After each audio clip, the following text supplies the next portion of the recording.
안녕하세요. 저는 올해 67세 된 박시훈이라고 합니다. 지금 미국 캘리포니아 쿠퍼티노에 살고 있는데요. 이곳이 바로 애플 본사가 있는 곳이죠.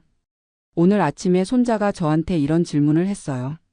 할아버지, 어떻게 그때 애플 주식을 샀어요? 어떻게 그게 이렇게 될 줄 알았어요? 이런 질문을 받으니까 44년 전 그 시절이 생생하게 떠오르더라고요. 지금 제 애플 주식 포트폴리오를 보면요. 정말 믿기지 않는 숫자들이 나와 있어요. 1980년에 1만 달러로 시작했던 투자가 지금은 솔직히 말씀드리기도 부끄러울 정도로 큰 돈이 됐습니다. 그런데 이게 하루아침에 된 건 아니에요. 44년이라는 긴 세월 동안 수많은 사람들의 조롱과 비웃음을 견뎌내야 했거든요. 이야기는 1979년으로 거슬러 올라갑니다. 저는 그해 KAIST 전자공학과를 졸업했어요. 집이 워낙 가난해서 장학금으로 겨우겨우 공부했죠. 아버지는 시골에서 작은 농사를 짓고 계셨고 어머니는 남의 집일을 도우며 생계를 꾸려가셨어요. 대학 졸업하고 취직해서 집안을 도와야 한다는 압박이 컸지만 저는 미국 유학을 꼭 가고 싶었어요. 전자공학이라는 분야에서 세계 최고 수준을 배우고 싶었거든요. 다행히 스탠포드 대학교에서 장학금을 받을 수 있었고 1979년 늦가을에 미국 땅을 밟게 됐습니다. 처음 실리콘밸리에 발을 디딘 순간을 지금도 기억해요. 뭔가 전기가 흐르는 것 같은 느낌이었어요. 그때 실리콘밸리는 지금과는 완전히 달랐어요. 아직 농장들이 많이 남아 있었고 곳곳에 작은 기술 회사들이 생겨나고 있었죠. HP, 인텔, 페어차일드 같은 회사들이 있었지만 지금처럼 거대한 기업들은 아니었어요. 그런데 대학원에서 공부하면서 정말 놀라운 걸 목격했어요. 개인용 컴퓨터라는 게 나타나기 시작한 거예요. 그때까지 컴퓨터라고 하면 IBM의 거대한 메인프레임만 있었는데 갑자기 책상 위에 올려놓을 수 있는 컴퓨터가 나온 거죠. 1980년 초 어느 날이었어요. 연구실 선배가 저를 어떤 작은 회사에 데려갔는데 그곳이 바로 애플이었어요. 쿠퍼티노의 작은 건물에서 젊은 사람들이 뭔가 열심히 만들고 있더라고요. 그들이 보여준 게 APPL이 컴퓨터였어요. 처음 그걸 만져봤을 때의 충격을 어떻게 표현할까요? 지금까지 본 컴퓨터와는 완전히 다른 세상이었어요. 누구나 쉽게 사용할 수 있게 만들어져 있었거든요. 더 놀라운 건 그걸 만든 사람들이었어요. 스티브 잡스라는 25살짜리 청년이 회사를 이끌고 있었고 그의 비전을 들어보니 정말 혁명적이었어요. 개인용 컴퓨터로 세상을 바꾸겠다는 거였어요. 그때 IBM은 컴퓨터 업계를 완전히 장악하고 있었어요. 아무도 IBM에 도전할 수 있다고 생각하지 않았죠. 하지만 저는 애플이 다르다고 느꼈어요. 기술적으로 완전히 새로운 접근을 하고 있었거든요. 1980년 12월 드디어 애플이 주식을 상장한다는 소식이 들렸어요. 주당 22달러에 공개한다고 하더라고요. 저는 그 순간 이거다 싶었어요. 이 회사는 반드시 성공할 거라는 확신이 들었거든요. 그런데 주변 반응은 정반대였어요. 지도 교수님께서는 제게 이렇게 말씀하시더라고요. 시훈아, 너는 공부하러 온 거야. 주식 투자 같은 도박은 하지 마라. IBM도 있는데 무슨 애플이냐. 한국인 선배들은 더 심했어요. 박시훈, 너 미쳤니? 겨우 생긴 회사에 돈을 넣는다고? IBM 주식을 사든지 아니면 은행에 저금을 해. 그게 안전한 길이야. 심지어 한국에 있는 부모님께도 전화가 갔어요. 아들이 미국에서 도박을 한다고요. 어머니는 울먹이시며 전화하셨어요. 시훈아, 학비 아껴서 장사는 하지 마라. 공부만 열심히 해라. 하지만 저는 확신이 있었어요. 전자공학을 공부한 사람으로서 애플의 기술이 얼마나 혁신적인지 알 수 있었거든요. 그들이 만든 건 단순한 컴퓨터가 아니라 완전히 새로운 패러다임이었어요. 그래서 결심했어요. 생활비로 아껴둔 5,000달러에다가 은행에서 학자금 대출까지 받아서 5,000달러를 더 마련했어요. 총 1만 달러로 애플 주식 454주를 샀습니다. 1980년 12월 12일 역사적인 날이었어요. 아침 일찍 증권회사에 가서 주문을 넣었죠. 주가가 22달러에서 시작해서 하루 만에 32달러까지 올랐어요. 첫날부터 50% 수익률을 기록한 거죠. 그때 연구실 동료들이 깜짝 놀라더라고요. 야, 박시훈이 하루 만에 5,000달러 벌었다고. 운이 정말 좋네. 이제 팔고 나와라. 하지만 저는 팔지 않았어요. 이건 시작에 불과하다고 생각했거든요. 애플의 진짜 가치는 아직 드러나지도 않았다고 봤어요. 1980년대는 정말 힘든 시기였어요. 1985년에 스티브 잡스가 회사에서 쫓겨났거든요. 이사회와 갈등을 빚다가 결국 나가게 된 거예요. 그때 애플 주가가 폭락했어요. 주변에서는 난리가 났죠. 봐라, 애플은 이제 끝이다. 창업자도 나갔는데 무슨 미래가 있겠냐. 지금이라도 팔아라. 확실히 흔들렸어요. 주가가 계속 떨어지는데 정말 제가 잘못 판단한 건 아닌가 싶었거든요. 하지만 그래도 팔지 않았어요. 왜냐하면 애플의 기술은 여전히 뛰어났거든요. 매킨토시 컴퓨터를 써보니까 여전히 다른 회사들보다 몇 년은 앞서 있었어요. 문제는 경영이지 기술은 아니라고 생각했어요. 1990년대는 더 힘들었어요. 애플이 정말 망할 뻔했거든요. 시장 점유율이 5%까지 떨어졌고 주가는 역사상 최저점을 기록했어요. 그때 모든 사람이 저를 미쳤다고 했어요. 박시훈, 너 정말 고집불통이다. 15년 동안 손해만 보고 있잖아. 이제라도 손절하고 나와라. 심지어 아내도 걱정했어요. 당신 이제 그만해요. 우리 아이들 교육비도 생각해야죠. 그 돈으로 집이라도 사요. 정말 외로웠어요. 온 세상이 저를 비웃는 것 같았거든요. 하지만 포기할 수 없었어요. 제가 본 애플의 기술력은 가짜가 아니었거든요. 1997년 드디어 기회가 왔어요. 스티브 잡스가 애플로 돌아온다는 소식이 들린 거예요. 12년 만에 복귀였죠. 그 소식을 들었을 때 정말 가슴이 뛰었어요. 이제 진짜 시작이구나. 17년을 기다린 보람이 있겠구나. 그런 생각이 들었어요. 1998년에 아이맥이 나왔어요. 반투명한 컬러풀한 디자인의 컴퓨터였는데 완전히 새로운 바람을 일으켰어요. 애플 주가가 서서히 오르기 시작했죠. 2001년에는 아이팟이 나왔어요. 음악을 1,000곡이나 담을 수 있는 작은 기계였죠. 이때부터 애플이 완전히 달라졌어요. 단순한 컴퓨터 회사가 아니라 라이프 스타일을 바꾸는 회사가 된 거예요. 그때 처음으로 제 투자 가치가 원금을 넘어섰어요. 21년 만에 드디어 수익이 난 거죠. 아내가 그제서야 인정하더라고요. 당신이 옳았네요. 정말 대단해요. 하지만 진짜 혁명은 2007년에 일어났어요. 아이폰이 나온 거죠. 스마트폰이라는 완전히 새로운 기기였어요. 전화, 컴퓨터, 음악 플레이어가 하나로 합쳐진 거였죠. 아이폰 발표를 보는 순간 저는 확신했어요. 이제 세상이 바뀔 거다. 애플이 정말로 세계를 지배할 거다. 실제로 그렇게 됐어요. 아이폰이 나온 이후 애플 주가가 로켓처럼 치솟았어요. 제 포트폴리오 가치가 기하급수적으로 늘어났죠. 2010년에 드디어 억대 자산가가 됐어요. 1만 달러로 시작한 투자가 30년 만에 100배가 된 거예요. 그때 정말 감격스러웠어요. 30년 동안의 고생이 헛되지 않았구나. 그런데 더 놀라운 일이 기다리고 있었어요. 아이패드, 애플워치가 계속 나오면서 주가가 계속 올랐거든요. 지금은 처음 투자금의 몇천 배가 됐어요. 가장 기분 좋았던 건 과거에 저를 비웃던 사람들의 변화였어요. 예전에 저를 미쳤다고 하던 선배가 전화를 했어요. 시훈아, 미안하다. 내가 옳았구나. 어떻게 그걸 알았니? 지도 교수님도 나중에 인정하시더라고요. 내가 잘못 생각했다. 너의 안목이 정말 대단했다. 어떻게 그런 확신을 가질 수 있었니? 하지만 저는 자만하지 않았어요. 성공했다고 해서 생활을 바꾸지도 않았고요. 여전히 검소하게 살고 있어요. 다만 아이들 교육에는 투자를 많이 했죠. 큰아들 준호는 지금 구글에서 시니어 엔지니어로 일하고 있어요. 스탠포드에서 컴퓨터 공학을 전공했는데 아버지의 기술적 안목을 물려받은 것 같아요. 실리콘밸리에서 인정받는 엔지니어가 됐죠. 딸 미나는 로펌에서 파트너 변호사로 일해요. 하버드 로스쿨을 나왔는데 꼼꼼하고 논리적인 성격이에요. 지금은 우리 가족 자산 관리를 담당하고 있어요. 두 아이 모두 성공해서 정말 뿌듯해요. 교육에 투자한 보람이 있는 것 같아요. 이제 3세대가 모두 풍요롭게 살 수 있게 됐거든요. 저는 투자할 때 몇 가지 원칙이 있어요. 첫째, 기술을 이해해야 한다는 거예요.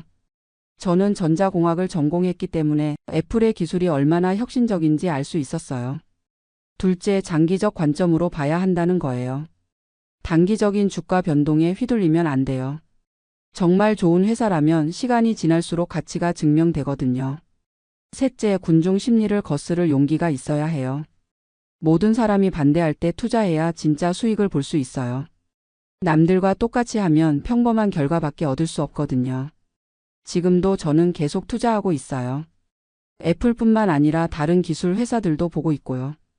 인공지능, 전기차, 우주항공 분야에 관심이 많아요. 요즘 젊은 분들에게 하고 싶은 말이 있어요. 투자라는 건 단순히 돈을 버는 게 아니에요. 미래를 보는 안목을 기르는 거예요. 어떤 기술이 세상을 바꿀지 공부하고 그 변화에 함께하는 거죠. 많은 사람들이 저에게 물어봐요. 다음 애플은 어떤 회사일까요? 어떤 주식을 사야 할까요? 하지만 저는 단순한 종목 추천은 하지 않아요. 대신 이렇게 말해요. 기술을 공부하세요. 세상이 어떻게 변화하고 있는지 관찰하세요. 그리고 정말 확신이 설 때만 투자하세요. 지금 생각해보니 1980년 그때가 정말 특별한 시기였어요. 개인용 컴퓨터가 막 등장하던 때였거든요. 지금으로 치면 인공지능이 막 시작되는 시기와 비슷해요. 그때 애플에 투자한 거는 운이 아니었어요. 충분한 공부와 확신이 있었기 때문이에요. 전자공학을 전공한 사람으로서 기술의 방향을 읽을 수 있었거든요. 물론 44년이라는 긴 시간이 필요했어요. 그 사이에 수없이 많은 유혹이 있었죠. 팔고 싶은 순간이 몇 번이나 있었고요. 하지만 끝까지 참았기 때문에 이런 결과를 얻었어요. 지금 저는 쿠퍼티노에서 정말 행복하게 살고 있어요. 애플 본사에서 차로 10분 거리에 있는 집인데 가끔 산책하다 보면 애플파크가 보여요. 44년 전 투자한 그 회사가 지금은 세계 최고 기업이 됐다니 정말 감개무량해요. 한국에도 자주 가요. 모교인 KAIST에서 특강을 하기도 하고 장학금도 지원하고 있어요. 어려운 환경에서 공부하는 후배들을 보면 과거의 제 모습이 떠올라요. 그들에게도 말해주고 싶어요. 지금은 힘들어도 포기하지 마세요. 공부하고 노력하면 반드시 기회가 와요. 그 기회를 잡을 준비를 하고 있으세요. 요즘 손자들이 클 때가 되니까 이 자산을 어떻게 물려줄지 고민이 돼요. 돈만 물려주는 게 아니라 제대로 된 가치관도 함께 전수하고 싶거든요. 그래서 손자들에게 투자 교육을 시키고 있어요. 단순히 주식을 사고 파는 방법이 아니라 기업의 가치를 보는 눈을 기르게 하고 있죠. 세상을 바꾸는 기술에 관심을 갖게 하고 있고요. 아직도 애플 주식은 계속 보유하고 있어요. 물론 일부는 매도해서 다양화했지만 여전히 포트폴리오의 큰 부분을 차지하고 있어요. 애플의 미래를 여전히 믿고 있거든요. 인공지능, 자율주행, 증강현실. 애플이 도전하고 있는 새로운 분야들을 보면 아직도 혁신이 끝나지 않았다는 걸 알 수 있어요. 앞으로 10년, 20년 후에도 계속 성장할 거라고 봐요. 67세가 된 지금 돌아보니 인생에서 가장 잘한 일이 애플 투자였어요. 하지만 그보다 더 중요한 건 용기를 내서 도전했다는 거예요. 모든 사람이 반대했지만 제 신념을 믿고 끝까지 갔어요. 그 결과 경제적 자유를 얻었을 뿐만 아니라 가족들에게도 더 나은 미래를 선물할 수 있었죠. 젊은 분들에게 마지막으로 하고 싶은 말이 있어요. 안전한 길만 가지 마세요. 정말 확신이 서는 일이 있다면 용기를 내서 저는 올해 69세가 된 박영수라고 합니다. 지금 베트남 하노이에서 한국 드라마를 보며 하루하루를 보내고 있어요. 어떻게 이런 삶을 살게 되었는지 지금 생각해도 참 신기합니다.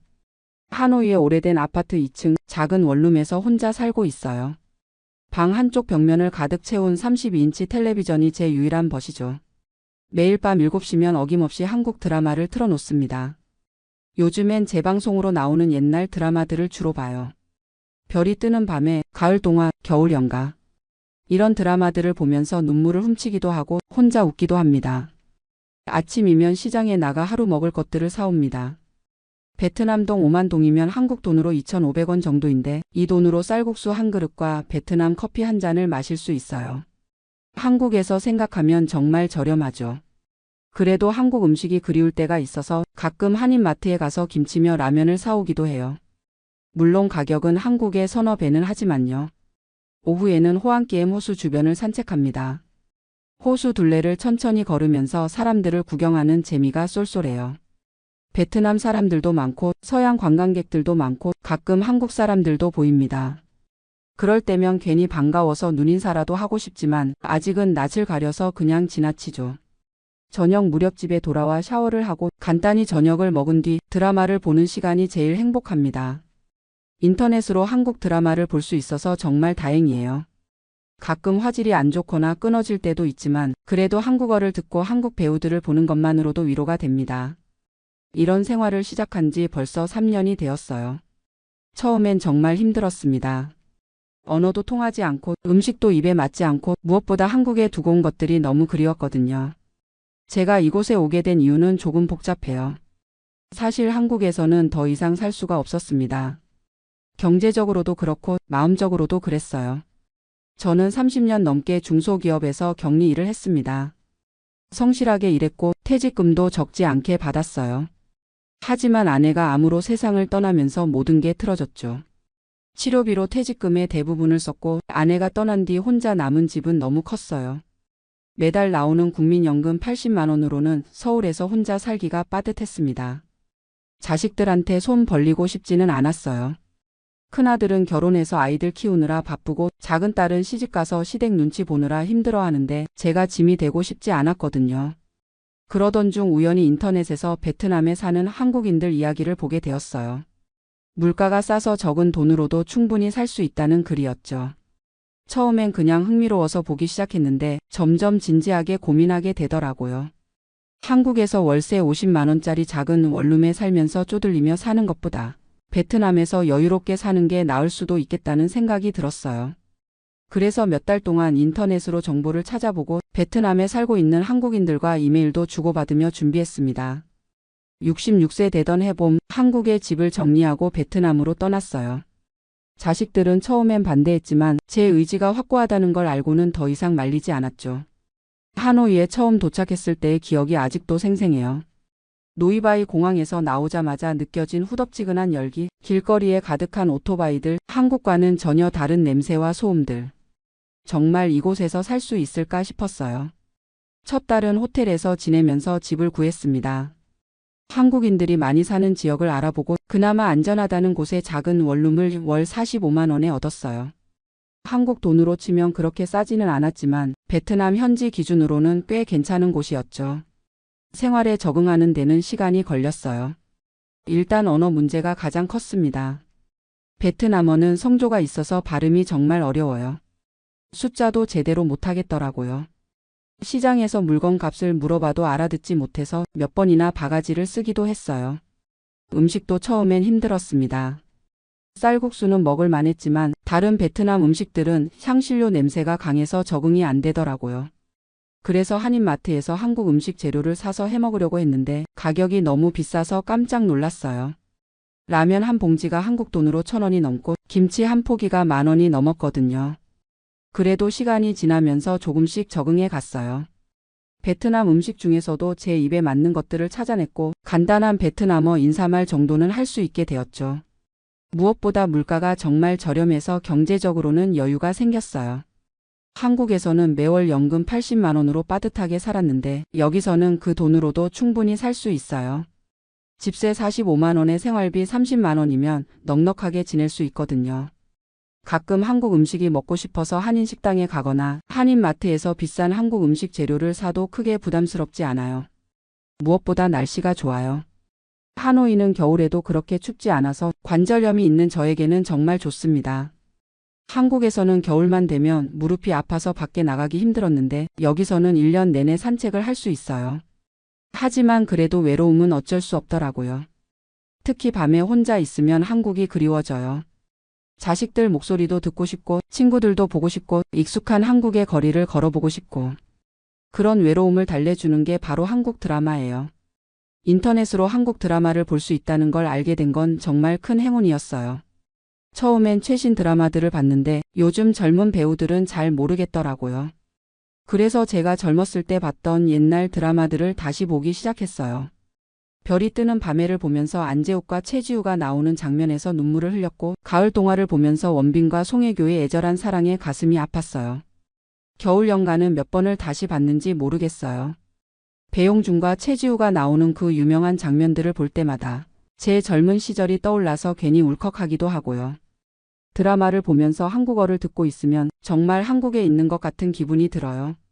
베트남어와 영어가 뒤섞인 하노이 거리의 소음에 지쳐 있다가 집에 와서 한국 드라마를 틀고 한국말을 들으면 마음이 편안해져요. 요즘은 주말 드라마들도 다시 보고 있어요. 인생은 아름다워, 애정, 이런 가족 드라마들을 보면서 제 가족들 생각도 하고 혼자 사는 제 모습과 비교해 보기도 해요. 가끔은 예능 프로그램도 봅니다. 1박 2일이나 무한도전 같은 걸 보면서 혼자 깔깔 웃어요. 하노이의 조용한 밤에 혼자 웃고 있으면 이웃들이 이상하게 생각할 수도 있겠지만 그런 건 신경 쓰지 않아요. 제가 행복하면 되는 거니까요. 한국 뉴스도 인터넷으로 봅니다. 한국에서 무슨 일이 일어나고 있는지 궁금하거든요. 정치 뉴스는 별로 관심이 없지만 날씨나 사회 소식들은 꼼꼼히 챙겨봐요. 특히 고향인 대구 소식이 나오면 더 자세히 봅니다. 그러다 보면 가끔 한국에 돌아가고 싶다는 생각이 들어요. 특히 명절 때나 가족들 생일 때면 더 그래요. 추석이나 설날에 혼자 베트남에서 지내고 있으면 정말 외롭고 쓸쓸해져요. 한국에서는 당연했던 가족들과의 시간이 얼마나 소중했는지 이제서야 깨닫게 되죠. 작년 추석 때는 정말 한국이 그리워서 견딜 수가 없었어요. 큰아들한테 전화를 걸어서 한국에 들어갈까 생각 중이라고 했더니 아들이 깜짝 놀라면서 걱정하더라고요. 베트남에서 잘 지내고 있는 줄 알았는데 힘드시냐고 돈이 필요하면 보내줄 테니까 한국에 올 생각 말라고 하더라고요. 사실 경제적으로는 베트남이 훨씬 여유로워요. 한국에서는 연금 80만 원으로 쪼들리며 살았는데 여기서는 그 돈으로도 넉넉하게 살 수 있거든요. 그런데 돈만으로는 채워지지 않는 게 있더라고요. 바로 정서적인 외로움이에요. 그런 외로움이 클 때마다 드라마를 봅니다. 특히 가족 드라마를 보면서 눈물을 흘리기도 하고 로맨스 드라마를 보면서 제 젊은 시절을 추억하기도 해요. 드라마 속 한국의 풍경들을 보면 서울의 거리나 지하철, 한강이나 남산타워 같은 곳들이 그리워져요. 요즘은 사극도 가끔 봅니다. 대장금이나 주몽 같은 걸 보면서 우리나라 역사에 대해 새삼 자부심을 느끼기도 해요. 베트남에서 한국인으로 살면서 한국의 문화나 역사에 대해 더 관심을 갖게 된 것 같아요. 한 달에 한 번 정도는 한국 음식이 너무 그리워서 하노이에 있는 한인 식당에 가기도 해요. 김치찌개나 불고기, 비빔밥 같은 걸 먹으면서 한국어로 주문하고 한국어로 대화하는 재미가 쏠쏠해요. 가격은 한국보다 비싸지만 가끔씩은 그런 사치도 필요하다고 생각해요. 한인 식당에서 다른 한국 사람들을 만나면 반가워요. 대부분 젊은 사람들이긴 하지만 가끔 저처럼 나이 드신 분들도 있어요. 그런 분들과 이야기를 나누면 비슷한 고민을 하고 계시더라고요. 한국이 그립긴 하지만 경제적으로는 베트남이 낫다는 얘기들을 하죠. 요즘은 하노이에도 한국 문화가 많이 들어와 있어요. 베트남 젊은이들 사이에서 한국 드라마나 케이팝이 인기라고 하더라고요. 길거리에서 한국 노래가 흘러나올 때도 있고 한국 화장품이나 패션 브랜드들도 많이 보여요. 괜히 한국인으로서 자랑스럽기도 해요. 그런데 역설적으로 베트남에서 한국 문화를 접할 때마다 더 외로워지기도 해요. 한국이 이렇게 가까이 있는 것 같으면서도 실제로는 멀리 떨어져 있다는 걸 실감하게 되거든요. 지난달에는 하노이 한국문화원에서 하는 행사에 참여했어요. 한국 전통 음식 만들기 체험이었는데 김치를 담그는 방법을 가르쳐 주더라고요. 베트남 사람들과 함께 김치를 담그면서 한국 문화를 설명해 주는 재미도 있었어요. 그날 저녁에는 한국문화원에서 상영하는 한국 영화도 봤어요. 베트남어 자막이 있어서 베트남 사람들도 많이 왔더라고요. 한국 영화를 보면서 베트남 사람들이 웃고 우는 모습을 보니 신기하면서도 뿌듯했어요. 그런 행사들에 참여하면서 느끼는 건 저도 완전히 혼자는 아니라는 거예요. 비록 가족은 멀리 있지만 이곳에서도 한국과 연결되어 있는 끈들이 있더라고요. 한국 드라마나 영화, 한국 음식이나 문화 행사들이 그런 끈 역할을 해주는 것 같아요. 요즘 제일 즐거운 시간은 역시 밤에 드라마 보는 시간이에요. 오늘도 저녁 7시가 되면 텔레비전을 켜고 어제보다 만 드라마에 이어지는 이야기를 볼 거예요. 등장인물들이 어떻게 될지 궁금하기도 하고 그들의 이야기를 통해 제 인생을 돌아보기도 해요. 가끔은 드라마를 보면서 이런 생각을 해요. 제 인생도 하나의 드라마가 아닐까 하고요. 69년이라는 긴 시간 동안 여러 가지 일들을 겪으면서 지금은 베트남이라는 낯선 땅에서 새로운 챕터를 쓰고 있는 것 같아요. 처음에는 이 선택이 맞는 건지 확신이 서지 않았어요. 한국을 떠나서 혼자 이국 땅에서 사는 게 과연 행복할까 싶었거든요. 하지만 3년이 지난 지금 나름대로 만족하며 지내고 있어요. 경제적으로는 확실히 여유가 생겼어요. 한국에서는 매달 연금으로 근근히 살았는데 여기서는 그 돈으로도 충분히 괜찮은 생활을 할 수 있거든요. 가끔 자식들한테 용돈도 보내줄 수 있을 정도로요. 건강 면에서도 좋아졌어요. 따뜻한 날씨 덕분에 관절염이 많이 나아졌고 매일 산책을 하면서 체력도 좋아진 것 같아요. 한국에 있을 때는 겨울만 되면 집에만 있었는데 여기서는 1년 내내 활동적으로 지낼 수 있어요. 무엇보다 마음의 여유가 생긴 것 같아요. 한국에 있을 때는 항상 돈 걱정을 했거든요. 연금만으로는 부족해서 자식들한테 손을 벌려야 하나 아니면 알바라도 해야 하나 고민이 많았어요. 그런데 여기서는 그런 걱정 없이 하루하루를 편하게 보낼 수 있어요. 물론 외로움은 있어요. 가족들이 그립고 한국이 그리워요. 하지만 그런 외로움도 이제는 제 삶의 일부가 된 것 같아요. 완전히 사라지지는 않지만 견딜 만한 정도로 줄어들었다고 할까요? 한국 드라마가 그런 외로움을 많이 달래주는 것 같아요. 드라마를 보면서 한국어도 듣고 한국 배우들도 보고 한국의 정서도 느낄 수 있거든요. 마치 매일 한국을 방문하는 것 같은 기분이에요. 요즘은 새로운 취미도 생겼어요. 베트남어 공부를 시작했거든요. 나이가 들어서 외국어를 배우는 게 쉽지는 않지만 조금씩 늘어가는 재미가 있어요. 시장에서 베트남어로 인사를 하면 상인들이 신기해하면서 웃어줘요. 하노이에는 정말 볼거리가 많아요. 호안기엠 호수 말고도 문묘나 목고사원 같은 역사적인 곳들이 많고 올드 쿼터에서는 베트남의 전통적인 생활 모습을 볼 수 있어요. 이런 곳들을 천천히 구경하면서 시간을 보내는 것도 좋아요. 가끔은 하롱베이 같은 관광지에 당일치기로 다녀오기도 해요. 한국에서는 해외여행이 부담스러웠는데 베트남에 살면서는 동남아시아 여러 나라를 가까이서 구경할 수 있어서 좋아요. 하지만 역시 제일 좋은 시간은 집에서 드라마 보는 시간이에요. 오늘도 어김없이 7시가 되면 텔레비전을 켜고 어제보다 만 이야기의 속편을 볼 거예요. 그리고 드라마를 보면서 오늘 하루도 무사히 보낸 것에 감사할 거고요. 69세의 나이에 시작한 베트남 생활이 처음 생각했던 것보다 나쁘지 않아요. 아니, 오히려 생각보다 좋은 것 같아요. 한국 드라마와 함께하는 하노이에서의 소소한 행복, 이것이 지금 제 인생의 작은 기쁨입니다. 안녕하세요. 저는 올해 52살 김태호라고 합니다. 처음 이런 이야기를 공개적으로 하는 것이라 많이 떨리네요. 15년이라는 시간, 그것도 미국 교도소에서 보낸 15년에 대해 말씀드리려고 합니다. 아마 많은 분들이 충격적으로 느끼실 수도 있고 저를 비난하실 수도 있을 것 같아요. 하지만 지금까지 숨겨왔던 제 이야기를 더 이상 혼자 감당하기 어려워서 용기를 내게 되었습니다.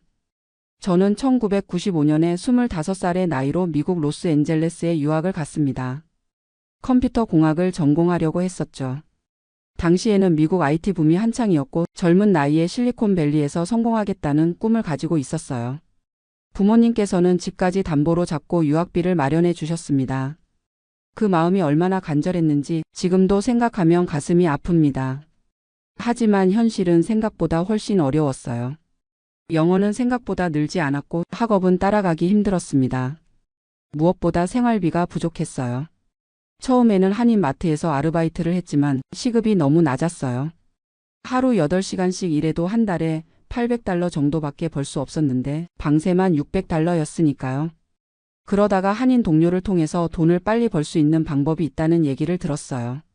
지금 생각해보면 그때 단호하게 거절했어야 했는데 당시에는 너무 절박했던 것 같아요. 그 일이 바로 마약 운반이었습니다. 한 번에 $2000를 받을 수 있다고 했어요.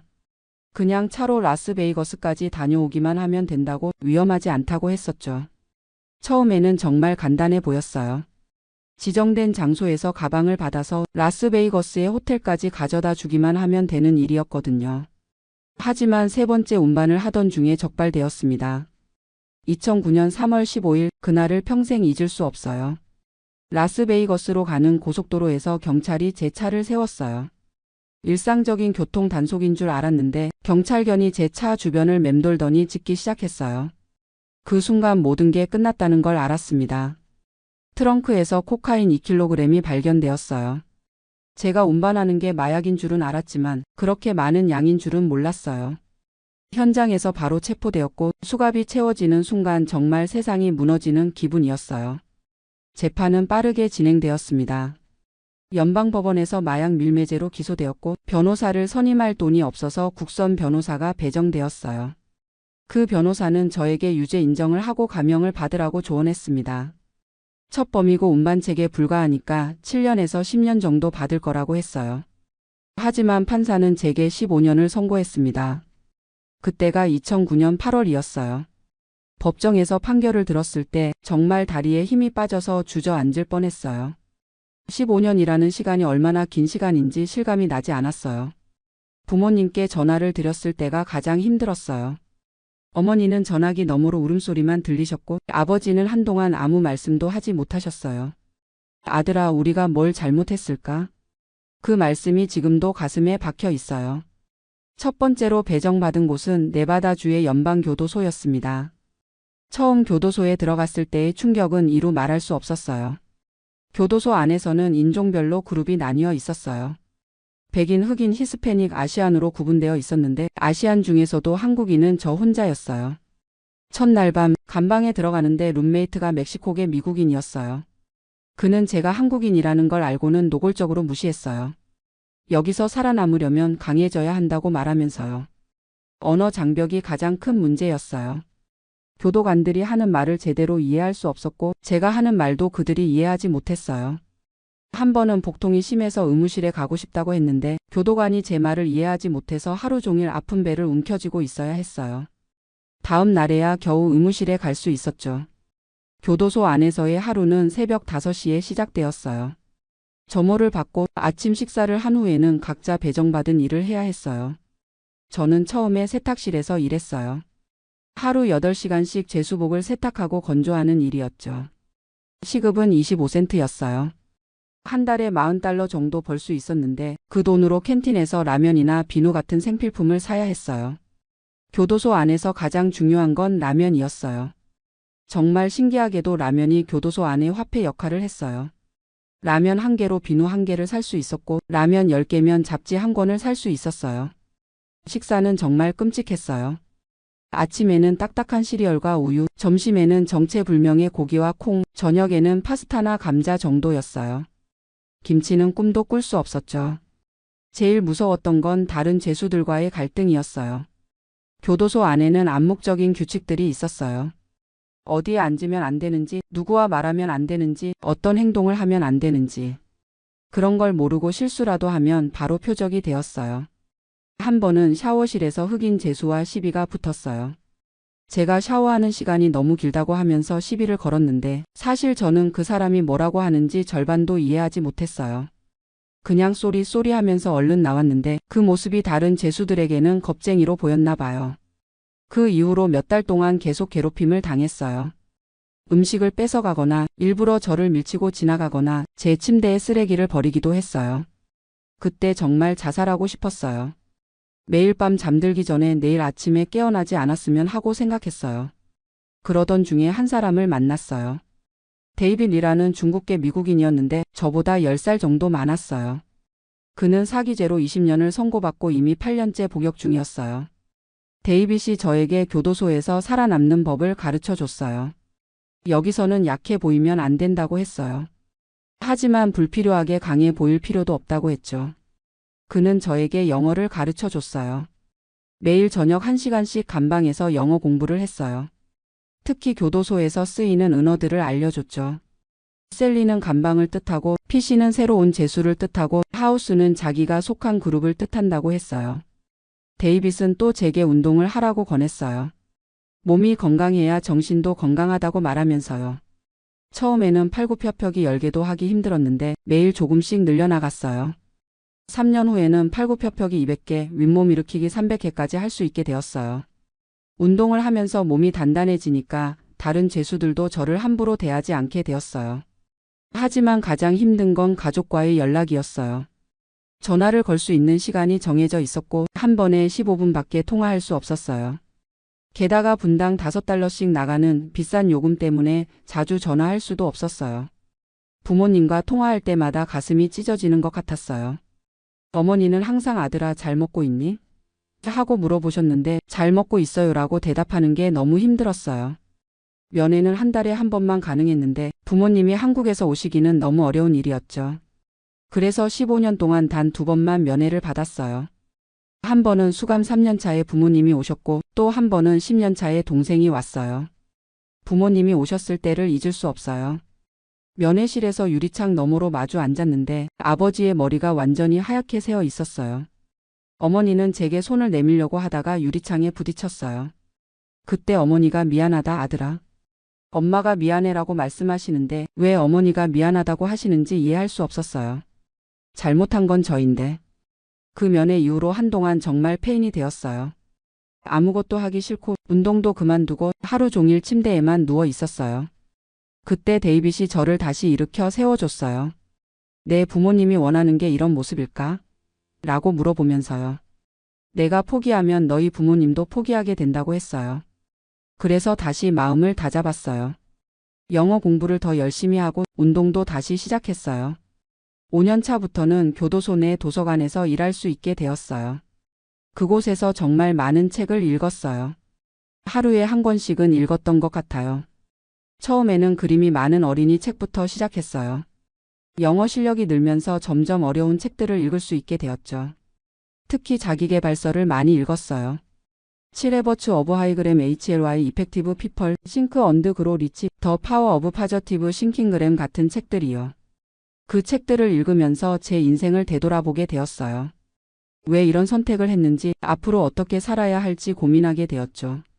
8년 차에는 컴퓨터 수업을 들을 수 있게 되었어요. 일주일에 2시간씩이었지만 마이크로소프트 오피스 프로그램들을 배울 수 있었어요. 원래 컴퓨터 전공이었기 때문에 금방 익혔죠. 10년 차부터는 다른 재수들에게 컴퓨터를 가르치는 일을 했어요. 영어도 많이 늘었고 사람들과 소통하는 것도 자연스러워졌어요. 그때부터 제가 달라지기 시작했다고 생각해요. 더 이상 피해자 의식에 사로잡혀 있지 않고 제 삶을 주도적으로 살아가려고 노력했어요. 12년 차에는 교도소 내에서 고등학교 검정고시를 봤어요. 미국에서는 GED라고 하는데 고등학교 졸업장과 같은 효력을 가지고 있어요. 그 시험을 통과한 후에는 대학 과정도 들을 수 있게 되었어요. 통신대학이었지만 경영학을 전공할 수 있었어요. 감옥에서 대학을 다닌다는 게 이상하게 들릴 수도 있지만 저에게는 정말 소중한 시간이었어요. 공부를 하면서 시간도 빨리 지나갔고 무엇보다 미래에 대한 희망을 가질 수 있었어요. 교도소 생활 후반부에는 여러 프로그램에 참여했어요. 약물 중독 치료 프로그램, 분노 조절 프로그램, 취업 준비 프로그램 등이었죠. 그 중에서 가장 도움이 된 건 약물 중독 치료 프로그램이었어요. 비록 제가 마약을 직접 사용한 건 아니었지만 왜 그런 위험한 일에 손을 댔는지 심리적인 원인을 파악할 수 있었어요. 결국 저는 돈에 대한 욕심과 성공에 대한 조급함 때문이었어요. 미국에서 빨리 성공하고 싶었고 부모님께 자랑스러운 아들이 되고 싶었던 마음이 판단력을 흐렸던 거죠. 출소를 1년 앞둔 2023년부터는 본격적으로 출소 준비를 했어요. 사회복귀 프로그램에 참여해서 이력서 쓰는 법, 면접 보는 법을 배웠어요. 하지만 현실은 녹록지 않았어요. 15년의 공백기를 어떻게 설명할 것인지, 전과 자라는 신분으로 어떤 일을 할 수 있을지 막막했어요. 2024년 3월 15일 드디어 출소하는 날이 왔어요. 15년 만에 교도소 문을 나서는 순간 정말 꿈인지 현실인지 구분이 안 되었어요. 세상은 정말 많이 바뀌어 있었어요. 스마트폰이 이렇게 발달했을 줄 몰랐고 모든 사람들이 손에 작은 컴퓨터를 들고 다니고 있었어요. 출소 당일 한인교회에서 운영하는 게스트하우스에 머물게 되었어요. 목사님이 저를 따뜻하게 맞아주셨지만 다른 사람들의 시선은 차가웠어요. 저 사람이 15년 동안 감옥에 있던 사람이래라는 수군거림이 들렸어요. 첫 번째 난관은 신분증 발급이었어요. 15년 전에 받았던 운전면허증은 당연히 만료되었고 새로 받으려면 여러 서류가 필요했어요. 사회보장번호는 그대로 유효했지만 신용점수는 바닥이었어요. 15년 동안 신용거래가 전혀 없었으니까요. 은행 계좌를 열려고 해도 어려웠어요. 신용점수가 없으니까 은행에서 꺼려했거든요. 결국 체크카드만 발급받을 수 있었어요. 가장 큰 문제는 역시 취업이었어요. 이력서에 15년의 공백을 어떻게 설명할지 고민이 많았어요. 솔직하게 쓰자니 채용될 가능성이 거의 없고 거짓말을 하자니 나중에 들킬 위험이 있었어요. 처음에는 한인 마트에 취업을 시도했어요. 사장님께 솔직하게 사정을 말씀드렸더니 우리도 장사가 어려운데 그런 위험한 사람은 쓸 수 없다고 하시더라고요. 패스트푸드점도 지원해봤지만 마찬가지였어요. 서류 전형에서부터 떨어졌어요. 한 달 동안 50군데가 넘는 곳에 이력서를 넣었지만 면접 기회조차 주는 곳이 없었어요. 그러던 중에 전과자 재활을 돕는 비영리 단체를 알게 되었어요. 세컨드 찬스라는 단체였는데 전과자들의 사회복귀를 돕는 일을 하고 있었어요. 그곳에서 저와 같은 처지의 사람들을 많이 만났어요. 모두들 취업에 어려움을 겪고 있었어요. 어떤 분은 출소한 지 2년이 넘었는데도 제대로 된 일자리를 찾지 못하고 있었어요. 그 단체에서 운영하는 직업훈련 프로그램에 참여했어요. 건설 현장에서 일할 수 있는 기술을 배우는 과정이었어요. 비록 제 전공과는 거리가 멀었지만 일단 일자리를 구하는 게 급했어요. 3개월 과정을 마친 후에 건설회사에 취업할 수 있었어요. 사장님은 전과자들을 많이 고용하는 분이었어요. 사람은 누구나 실수할 수 있다며 기회를 주셨어요. 시작 급여는 시간당 15달러였어요. 하루 8시간 주 5일 일하면 월 2,400달러 정도 벌 수 있었어요. 15년 만에 받는 첫 월급이었어요. 첫 급여를 받던 날 정말 울컥했어요. 비록 많은 돈은 아니었지만 제 손으로 번 정당한 돈이라는 게 너무 뜻깊었어요. 하지만 현실은 여전히 어려웠어요. 방세만 월 800달러였고 식비, 교통비, 핸드폰 요금 등을 내고 나면 거의 남는 게 없었어요. 게다가 몸이 일에 적응하지 못해서 매일 온몸이 아팠어요. 15년 동안 교도소에서 운동을 했지만 실제 육체 노동과는 차원이 달랐어요. 일주일 만에 손바닥이 까지고 어깨와 허리가 아파서 잠을 이루기 어려웠어요. 그래도 포기할 수는 없었어요.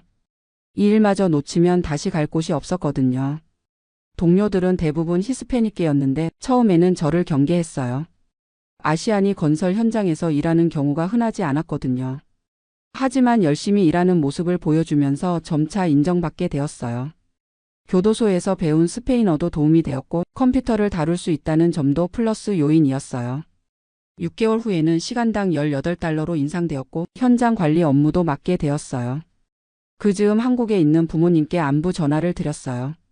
15년 만에 드리는 전화였어요.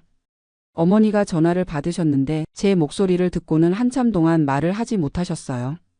그러더니 아들아 살아있구나라고 하시면서 우셨어요. 어머니 저 출소했어요. 지금 일도 하고 있어요 라고 말씀드렸더니 그래 아들아. 이제 새 출발이구나라고 하셨어요. 아버지와도 통화했는데 목소리가 많이 늙으셨더라고요. 아버지 건강하세요? 라고 물어봤더니 아들이 무사하니까 이제 건강해질 거야 라고 하셨어요. 그 통화 후에 정말 힘이 났어요. 부모님이 저를 포기하지 않고 기다려 주셨다는 게 너무 감사했어요. 1년이 지난 지금 저는 여전히 그 건설 회사에서 일하고 있어요. 현재는 현장 감독 보조 역할을 하고 있고 시간당 22달러를 받고 있어요. 작은 원룸이지만 제 집도 구했어요. 신용 점수도 조금씩 올라가고 있고 미래에 대한 계획도 세우고 있어요. 요즘은 주말마다 지역 도서관에서 봉사활동을 하고 있어요. 컴퓨터를 잘 모르는 어르신들께 기초적인 사용법을 알려드리는 일이에요. 교도소에서 배운 것들이 이렇게 도움이 될 줄 몰랐어요. 또 한 달에 한 번씩은 세컨드 찬스 단체에서 강연을 하고 있어요. 새로 출소한 분들께 제 경험을 나누고 희망을 잃지 말라고 격려하는 일이에요. 처음 강연을 했을 때는 정말 떨렸어요. 제 부끄러운 과거를 공개적으로 말하는 게 쉽지 않았거든요. 하지만 제 이야기를 듣고 눈물을 흘리는 분들을 보면서 이 일이 의미 있다는 걸 깨달았어요. 특히 기억에 남는 분이 있어요. 마약 관련 죄로 10년을 복역하고 출소한 40대 남성분이었는데 출소 후 6개월 동안 일자리를 찾지 못해서 거의 포기 상태였어요. 그분께 제 이야기를 해드리고 함께 이력서도 다시 써드렸어요. 2주 후에 연락이 왔는데 창고 관리 일자리를 구했다고 하시더라고요. 그때 정말 뿌듯했어요. 제가 누군가에게 도움이 될 수 있구나 하는 생각이 들었거든요. 요즘 제가 가장 관심을 갖고 있는 건 기술 교육이에요. 교도소에서 컴퓨터를 배웠던 경험을 살려서 전과자들을 위한 IT 교육 프로그램을 만들고 싶어요. 건설 현장에서 일하면서 번 돈을 조금씩 모아서 온라인으로 컴퓨터 관련 강의도 듣고 있어요. 웹 개발, 데이터베이스 관리 같은 분야를 공부하고 있어요. 목표는 2년 후에 IT 관련 일자리로 이직하는 거예요. 그리고 장기적으로는 전과자들을 위한 직업훈련센터를 만들고 싶어요. 물론 아직도 어려움은 많아요. 가끔 사람들이 제 과거를 알게 되면 태도가 달라져요. 15년이나 감옥에 있었던 사람이라는 시선으로 보는 거죠. 얼마 전에는 아파트에서 이사를 나가라는 통보를 받았어요. 다른 입주민이 제 전과를 알고 집주인에게 항의를 했던 거예요. 결국 다른 곳으로 이사를 가야 했죠. 또 한 번은 은행에서 대출을 신청했다가 거절당했어요. 신용 점수는 많이 올랐지만 여전히 전과자라는 이유로 위험 인물로 분류되는 거예요. 연애도 쉽지 않아요. 한 번 괜찮은 분을 만났는데 제 과거를 말씀드리고 나서 연락이 끊어졌어요. 이해는 하지만 부담스럽다고 하시더라고요. 가끔 밤에 혼자 있으면 후회와 자책이 밀려와요. 그때 그런 선택만 하지 않았더라면 하는 생각이 들죠. 25살의 저에게 돌아가서 말려주고 싶어요. 하지만 이제는 과거를 바꿀 수 없다는 걸 받아들였어요. 대신 앞으로의 삶을 더 의미 있게 살아가려고 해요. 15년이라는 시간이 제게서 많은 걸 빼앗아갔지만 동시에 많은 걸 가르쳐 주기도 했어요. 인내심을 배웠어요. 교도소에서 15년을 견뎌낸 경험이 있으니까 이제 어떤 어려움이 와도 버틸 수 있다는 자신감이 있어요. 겸손함도 배웠어요. 세상이 제 마음대로 되지 않는다는 걸 깨달았고 작은 것에도 감사할 줄 알게 되었어요. 공감 능력도 늘었어요. 어려운 처지에 있는 사람들의 마음을 이해할 수 있게 되었고 도움을 주고 싶다는 마음도 생겼어요. 무엇보다 진정한 자유의 의미를 알게 되었어요. 자유란 단순히 감옥에 있지 않는 게 아니라 자신의 선택에 책임을 지고 의미 있는 삶을 사는 거라는 걸 깨달았어요. 지금도 매일매일이 새로운 도전이에요. 전과자라는 꼬리표를 달고 살아가는 게 쉽지 않거든요. 하지만 포기하지 않고 계속 앞으로 나아가고 있어요. 얼마 전에 한국에 계신 부모님께 편지를 보냈어요. 그동안 죄송했다는 말씀과 함께 이제는 자랑스러운 아들이 되겠다는 다짐을 적었어요. 아버지께서 답장을 보내주셨는데 아들아, 내가 포기하지 않고 일어선 것만으로도 이미 자랑스럽다고 쓰여 있었어요. 그 편지를 읽으면서 또 울었어요. 내년에는 한국에 가서 부모님을 뵐 계획이에요. 20년 만에 귀국이 될 거예요. 전과자 신분이라 비자 발급이 어려울 수도 있지만 일단 시도해 볼 거예요. 부모님께 직접 사과드리고 그동안 걱정 끼쳐드린 것에 대해 용서를 구하고 싶어요. 요즘 자주 생각하는 게 있어요. 만약 25살의 제가 지금의 저를 만난다면 뭐라고 할까 하는 생각이에요. 아마 형 정말 힘들었겠어요 라고 할 것 같아요. 그리고 하지만 포기하지 않아서 다행이에요 라고 덧붙일 것 같고요. 지금 저와 비슷한 처지에 있는 분들께 하고 싶은 말이 있어요. 포기하지 마세요. 아무리 어둡고 절망적인 상황이라도 반드시 빛이 있어요.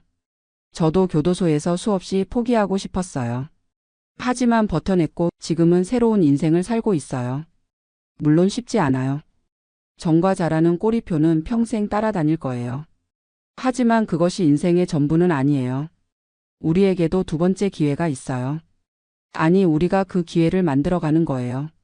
매일 아침 일어날 때마다 저는 스스로에게 말해요. 오늘도 새로운 하루야. 어제보다 더 나은 사람이 되자. 간혹 제 이야기를 듣고 정말 대단하시네요 라고 말씀해 주시는 분들이 있어요. 하지만 저는 특별한 사람이 아니에요. 그냥 포기하지 않았을 뿐이에요. 15년이라는 시간을 교도소에서 보낸 것, 그것은 제 인생의 가장 큰 실수였어요. 하지만 동시에 가장 큰 교훈이기도 했어요. 지금 저는 52살이에요. 아직 인생이 반 정도 남았죠. 남은 시간을 더 의미 있게, 더 가치 있게 살아가고 싶어요. 특히 저와 같은 처지의 사람들에게 도움이 되고 싶어요. 제가 경험한 어려움과 극복 과정을 나누면서 그들에게 희망을 주고 싶어요. 언젠가는 제 이름으로 재단을 만들어서 전과자들의 사회 복귀를 돕는 일을 하고 싶어요. 직업훈련, 상담, 취업 알선 등을 종합적으로 지원하는 거죠. 그날이 올 때까지 저는 계속 노력할 거예요.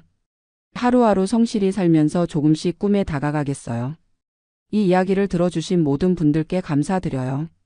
저의 부끄러운 과거와 현재의 모습을 솔직하게 말씀드렸어요. 혹시 저를 비난하고 싶은 분들도 계실 거예요. 그런 시선도 당연하다고 생각해요. 제가 저지른 잘못은 변명의 여지가 없으니까요. 하지만 사람은 변할 수 있다는 건, 두 번째 기회를 가질 수 있다는 건, 그것만은 믿어주셨으면 해요. 저는 오늘도 새벽 5시에 일어나서 출근 준비를 했어요. 15년 전 교도소에서 일어나던 시간과 똑같아요. 하지만 지금의 5시는 희망으로 가득해요. 오늘 하루도 성실히 일하고 누군가에게는 도움이 되는 사람이 되려고 해요. 그리고 내일은 오늘보다 더 나은 사람이 되려고 노력할 거예요. 감사합니다. 안녕하세요. 뉴저지에 산지 20년째인 48세 김선미라고 합니다. 오늘 이렇게 사연을 보내게 된 건 정말 어디서 털어놓을 데가 없어서예요. 작년 가을에 한국에 계시던 저희 어머니를 모셔왔는데 솔직히 말씀드리면 매일이 전쟁 같습니다. 문화 충돌이라는 말로는 부족할 정도로 하루하루가 눈치 보고 조심하고 때로는 서로 상처받는 연속이에요. 처음 어머니를 모셔오게 된 이유부터 말씀드릴게요. 어머니는 74세이신데 아버지가 3년 전에 돌아가신 후로 혼자 지내셨어요. 처음에는 괜찮다고 자기 집에서 잘 지내겠다고 하셨는데 작년 여름부터 건강이 급격히 나빠지셨어요. 고혈압과 당뇨가 있으셨는데 무릎 관절염까지 생기면서 거동이 불편해지셨거든요. 한국에 있는 형님네가 어머니를 돌봐드리긴 했지만 형수님도 직장을 다니시고 조카들도 대학생이라 바쁘고. 그런데 어머니가 어느 날 새벽에 넘어지셔서 응급실에 실려가신 적이 있었어요. 다행히 큰 상처는 없으셨지만 그때 형님이 전화하셔서 어머니 혼자 두기가 너무 위험하겠다고 하시더라고요. 사실 저도 계속 마음에 걸렸어요. 20년 동안 미국에 살면서 어머니께 효도다운 효도를 못했다는 생각이 늘 있었거든요. 1년에 한 번씩 한국에 가는 게 전부였으니까요. 남편이랑 상의하니까 어머니 연세도 많으시고 이참에 모셔와서 우리가 모시자고 하더라고요. 남편이 좋은 사람이에요. 20년 전에 결혼할 때부터 어머니를 친어머니처럼 섬겼거든요. 그래서 작년 8월에 어머니 영주권 신청을 시작했어요. 시민권자 자녀가 부모를 초청하는 건 서류만 제대로 준비하면 그리 어렵지 않다고 하더라고요. 물론 시간은 좀 걸리지만 IS 130 신청서부터 시작해서 MVC 단계 거쳐서 결국 작년 10월에 한국 대사관에서 면접까지 마쳤어요. 11월 말에 어머니가 미국에 오셨죠. 처음 공항에서 어머니를 뵈었을 때는 정말 기뻤어요. 20년 만에 어머니와 한 집에서 살게 된다는 게 꿈만 같았거든요. 어머니도 손주들 보신다고 많이 기뻐하셨고요. 그런데 문제는 그 다음부터였어요. 첫 번째 충격은 음식이었어요. 어머니는 한국에서 드시던 방식대로 사시려고 하시는데 저희 집은 이미 20년 동안 미국식으로 적응해서 살고 있었거든요. 아침에 일어나시자마자 선미야, 김치는 어디 있니? 된장찌개는 언제 끓여줄 거니? 이런 식으로 물어보시는 거예요. 사실 저희 집은 아침에 시리얼이나 토스트 간단한 걸로 때우는 편이에요. 아이들도 학교 가기 전에 바쁘고 남편도 출근 준비로 바쁘거든요. 그런데 어머니는 아침부터 제대로 된 한식을 원하시는 거예요. 미국에 살아도 한국 사람인데 아침부터 그런 서양 음식만 먹으면 어떻게 하니? 이런 말씀을 계속 하시더라고요. 어머니 말씀이 틀린 건 아니에요. 저도 한국 음식이 그립긴 하거든요. 하지만 매일 아침마다 찌개를 끓이고 반찬을 여러 가지 준비하는 건 현실적으로 어려웠어요. 주말에는 그래도 시간이 있으니까 어머니가 좋아하시는 음식들을 해드렸어요. 김치찌개, 된장찌개, 불고기 같은 것들. 그런데 평일에는 정말 힘들었거든요. 더 힘든 건 장보기였어요. 어머니가 한국 마트에 가자고 하시는데 저희 집에서 한국 마트까지는 차로 40분은 걸려요. 매일 갈 수는 없잖아요.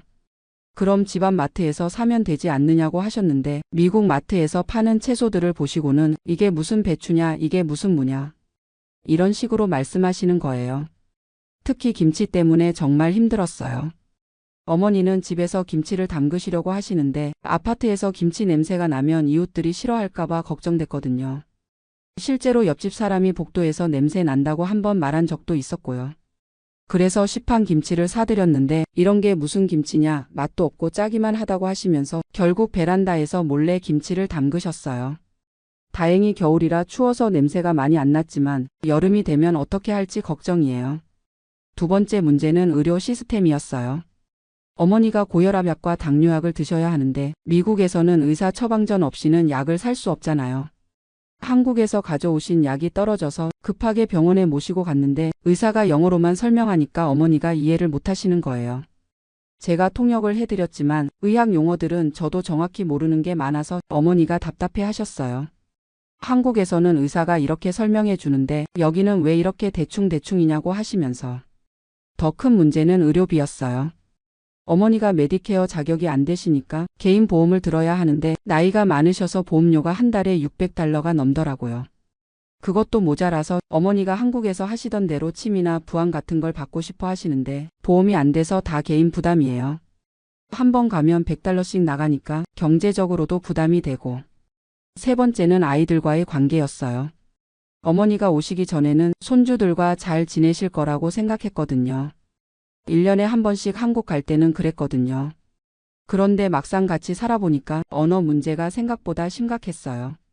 저희 아이들이 한국어를 어느 정도는 하지만 일상 대화 정도지 깊은 얘기는 힘들거든요. 어머니는 손주들한테 한국의 예의 범절을 가르치시려고 하시는데 아이들은 이해를 못하는 거예요. 할머니한테 두 손으로 인사해야 한다. 어른 앞에서는 다리를 꼬고 앉으면 안 된다. 이런 것들. 아이들 입장에서는 갑자기 모르는 규칙들이 생기니까 불편해 하더라고요. 특히 16살인 큰아들은 맘 와이 더즈 그램 RANDMA 키프티엘 LIN 그램 미워투두? 이런 식으로 저한테 불평하고 어머니도 답답하셨을 거예요. 손주들이 자기 말을 잘 안 듣고 한국어로 대화하는 것도 힘들어하고 요즘 아이들은 예의가 없다고 계속 말씀하시더라고요. 가장 힘들었던 건 아이들 교육관이었어요. 어머니는 아이들이 공부를 더 열심히 해야 한다고 생각하시는데 저희는 아이들이 스트레스 받지 않는 선에서 적당히 하면 된다고 생각하거든요. 어머니가 아이들한테 너희는 한국 아이들보다 경쟁이 없어서 좋겠다. 한국 아이들은 밤늦게까지 공부한다. 이런 말씀을 하시니까 아이들이 부담스러워 하더라고요. 네 번째는 사회활동이었어요. 어머니를 한인교회에 모시고 갔는데 거기서 만난 분들과도 잘 안 맞으시더라고요. 여기 사람들은 한국 사람 같지가 않다고 하시면서 말투도 이상하고 생각하는 것도 다르다고 하시는 거예요.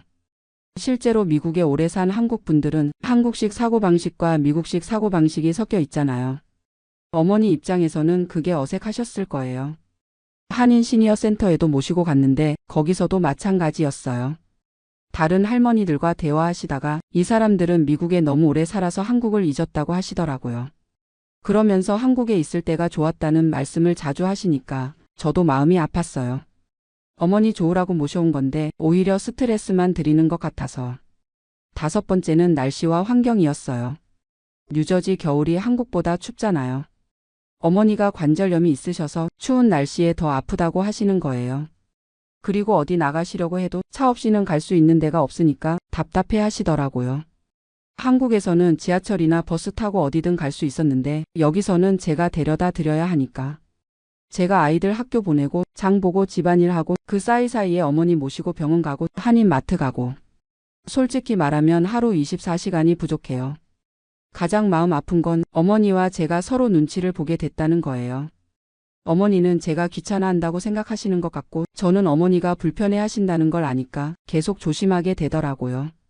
예를 들어서 어머니가 텔레비전 보실 때 한국 드라마나 뉴스를 보고 싶어 하시는데 아이들은 영어 채널을 보고 싶어 하고 거실이 하나뿐이니까 서로 양보해야 하는데 그런 작은 일들도 스트레스가 되더라고요. 음성 통화도 문제예요. 어머니가 한국에 있는 친구분들과 통화하실 때 시차 때문에 밤늦게 하시는 경우가 많은데 벽이 얇아서 소리가 다 들려요. 아이들이 공부하거나 잠자는 시간인데 어머니한테 조용히 해달라고 말씀드리기도 그렇고.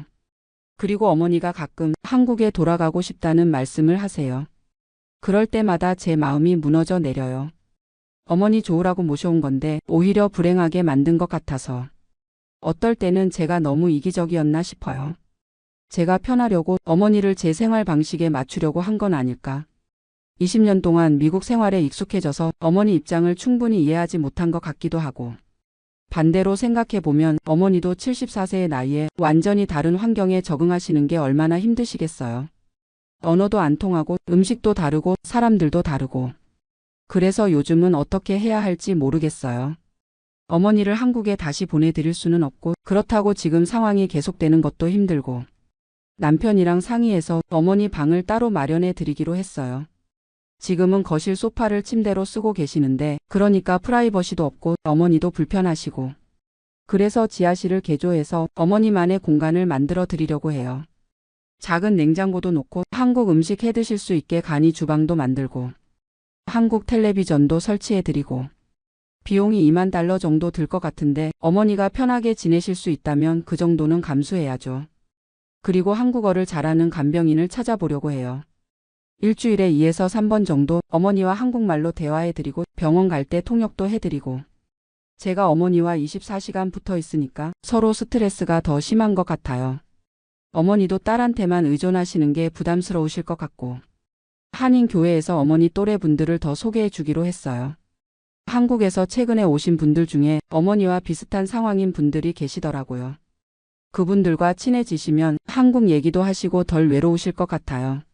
아이들한테도 할머니에 대해 다시 설명해 줬어요. 할머니가 우리를 사랑해서 오신 거고 할머니 입장에서는 모든 게 어색하고 힘드시다고. 그러니까 할머니 말씀을 잘 들어야 한다고. 큰아들이 그러더라고요. Mom, I understand grammar and loves us, but it's hard for me too. 맞는 말이에요. 아이들도 갑자기 생활 패턴이 바뀌니까 힘들 거예요. 그래서 가족 회의를 했어요. 어머니도 함께 앉아서 각자 힘든 점들을 얘기해 보자고. 물론 제가 통역을 해가면서 어머니가 말씀하시길 나도 너희들 불편하게 하려고 온 게 아니다. 그런데 74년 동안 살아온 방식을 갑자기 바꾸기는 어렵다고. 특히 음식은 정말 힘들다. 매일 샌드위치나 피자만 먹을 수는 없지 않느냐고. 아이들도 솔직하게 얘기했어요. 할머니를 사랑하지만 갑자기 규칙들이 많아져서 어색하다고. 그리고 할머니와 대화하고 싶은데 한국어가 부족해서 답답하다고. 남편이 좋은 제안을 했어요.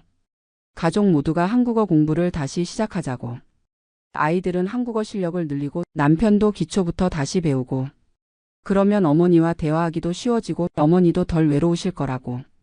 그리고 주말마다 한국 음식 만들기를 온 가족이 함께 하자고도 했어요. 어머니가 요리를 가르쳐 주시고 아이들이 도와드리면서. 그러면 어머니도 보람을 느끼시고 아이들도 한국 문화를 배울 수 있을 거라고. 실제로 지난 주말에 김치 담그기를 같이 했어요. 어머니가 직접 가르쳐 주시니까 아이들이 신기해 하더라고요. 특히 딸아이가 할머니가 요리를 정말 잘하신다고 하면서 한국어로 할머니 고마워요라고 말하니까 어머니가 너무 기뻐하셨어요. 그 순간 깨달았어요. 문제는 서로 다른 문화가 아니라 서로를 이해하려는 노력이 부족했다는 것을. 어머니는 새로운 환경에 적응하시려고 애쓰고 계시고 저희도 어머니를 이해하려고 노력해야 하는 거죠. 시간이 필요한 일이지 하루아침에 해결될 문제가 아니라는 걸 알았어요. 지금은 조금씩 나아지고 있어요. 어머니도 미국 생활에 조금씩 적응하고 계시고 아이들도 할머니를 더 이해하게 됐고. 물론 아직도 어려운 점들이 많아요. 의료비 문제라든지 언어 장벽 문제라든지. 하지만 가족이 함께 노력하면 분명히 해결할 수 있을 거라고 생각해요. 무엇보다 어머니가 건강하게 오래 사시는 게 중요하니까요. 20년 동안 멀리서만 봤던 어머니와 이제 매일 같이 있을 수 있다는 게 감사해요. 비록 힘들긴 하지만 어머니의 마지막을 함께 할 수 있다는 것, 그리고 아이들이 할머니와 추억을 만들 수 있다는 것. 이런 것들이 모든 어려움을 감수할 만한 가치가 있다고 생각해요. 앞으로도 계속 어려운 일들이 있겠지만 가족이 함께 극복해 나갈 거예요. 어머니도 저희도 서로 조금씩 양보하고 이해하면서. 마지막으로 하고 싶은 말은 비슷한 상황에 계신 분들께 드리는 말인데요. 완벽한 해결책은 없는 것 같아요. 각 가정마다 상황이 다르고 부모님 성격도 다르고. 하지만 중요한 건 서로를 이해하려는 마음이에요. 그리고 시간을 갖고 천천히 적응해 나가는 것.